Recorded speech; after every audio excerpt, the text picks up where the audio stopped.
Genesis Kapitulo 30.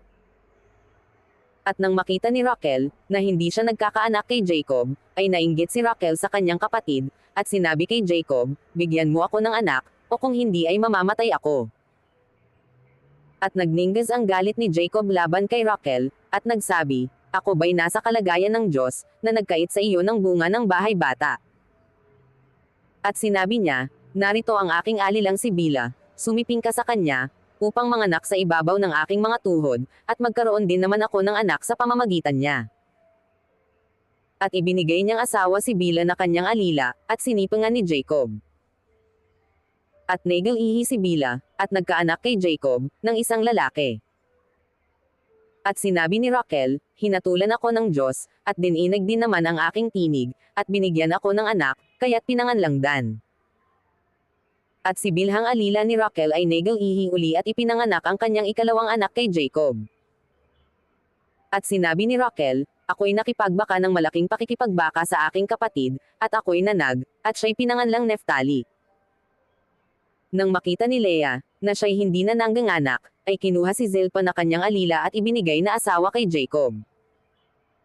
At si Zilpa na alila ni Leah ay nagkaanak ng isang lalaki kay Jacob. At sinabi ni Leah, "Kapalaran." At pinanganlang Gad. At ipinanganak ni Zilpa na alila ni Leah, ang kanyang ikalawang anak kay Jacob. At sinabi ni Leah, "Mapalad ako, sapagkat tatawagan akong mapalad ng mga babae," at tinawag niya ang kanyang pangalan na Azer. At yumaon si Ruben ng panahon ng paggapas ng trigo, at nakasumpong ng mga mandragores sa bukid, at dinala sa kanyang inang kay Leah. Nang magkagayo'y sinabi ni Rachel kay Leah, "Ipinamamanhik ko sa iyo na bigyan mo ako ng mga mandragores ng iyong anak." At kanyang sinabi, "Kakaunti pa bang bagay na iyong kinuha ang aking asawa? At ibig mo pa ring kunin ang mga mandragores ng aking anak." At sinabi ni Rachel, "Kaya't sisiping siya sa iyo ngayong gabi, dahil sa mga mandragores ng iyong anak." At si Jacob ay umuwing galing sa bukid ng hapon, at sinalubong siya ni Leah, at sa kanya'y sinabi, "Sa akin ka dapat sumiping, sapagkat tunay na ikaw ay aking inupahan ng mga mandragores ng aking anak," at sumiping siya sa kanya ng gabing yaon. At dininag ng Diyos si Leah, at siya'y nagalihi at kanyang ipinanganak kay Jacob ang kanyang ikalimang anak. At sinabi ni Leah, "Ibinigay sa akin ng Diyos ang aking kopahan, sapagkat ibinigay ko ang aking alila sa aking asawa," at kanyang pinanganlang Issachar. At nagalihi uli si Leah, at kanyang ipinanganak ang kanyang ika-anim na anak kay Jacob. At sinabi ni Leah, "Binigyan ako ng Diyos ng isang mabuting kaloob, ngayoy makikasama na sa akin ang aking asawa, sapagkat nagkaanak ako sa kanya ng 6 na lalaki," at kanyang pinanganlang Zabulon. At pagkatapos ay nanganak siya ng babae, at kanyang pinanganlang Dina. At naalala ng Diyos si Rachel, at dininag ng Diyos, at binuksan ang kanyang bahay bata. At siya'y nagalihi at nanganak ng lalaki, at kanyang sinabi, "Inalis ng Diyos sa akin ang kakotsaan ko." At kanyang tinawag ang pangalan niya na Jose, na sinasabi, "Dagdagan pa ako ng Panginoon ng isang anak." At nangyari, nang maipanganak ni Rachel si Jose, na sinabi ni Jacob kay Laban, "Papagpaalaman mo ako upang ako'y makaparoon sa aking dakong tinubuan at sa aking lupain.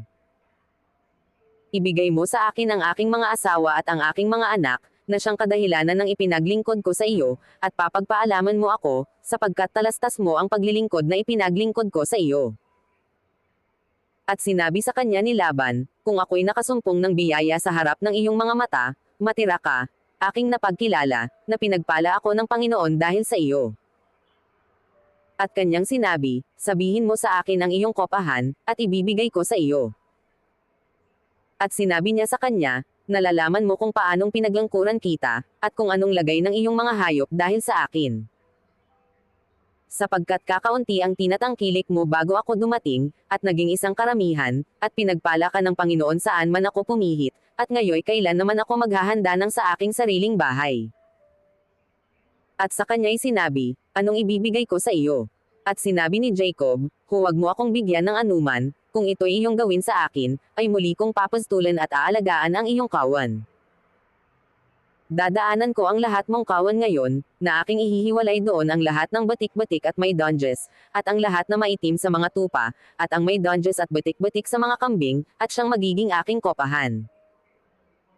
Gayon ako sasagutan ng aking katwiran sa haharapin, pagparito mo, tungkol sa aking kopahan, na nasa harap mo, yaong lahat na walang batik at walang donges sa mga kambing, at hindi maitim sa mga tupa, na masusumpungan sa akin, ay maibibilang mong nakaw.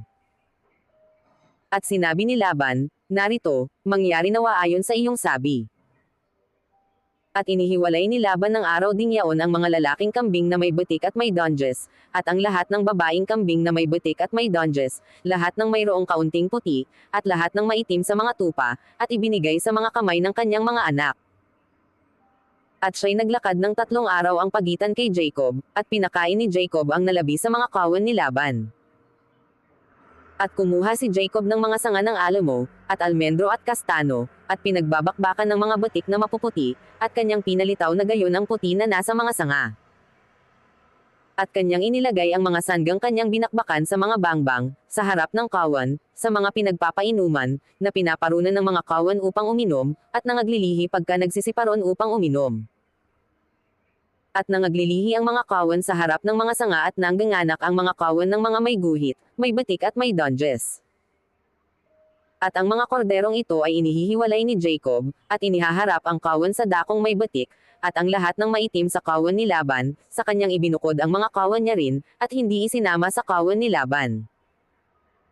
At nangyari, na kailanmat maglilihi ang mga malakas sa kawan, ay inilalagay ni Jacob ang mga sanga sa harap ng mga mata ng kawan sa mga bangbang, upang sila'y papaglihihin sa gitna ng mga sanga. Datapwat pagka ang kawan ay mahina ay hindi niya inilalagay, kaya't ang mahina ay nagiging kay Laban at ang malakas ay kay Jacob. At ang lalaki ay lumagang mainam, at nagkaroon ng malalaking kawan, at ng mga aliping babae at lalaki, at ng mga kamelyo at ng mga asno.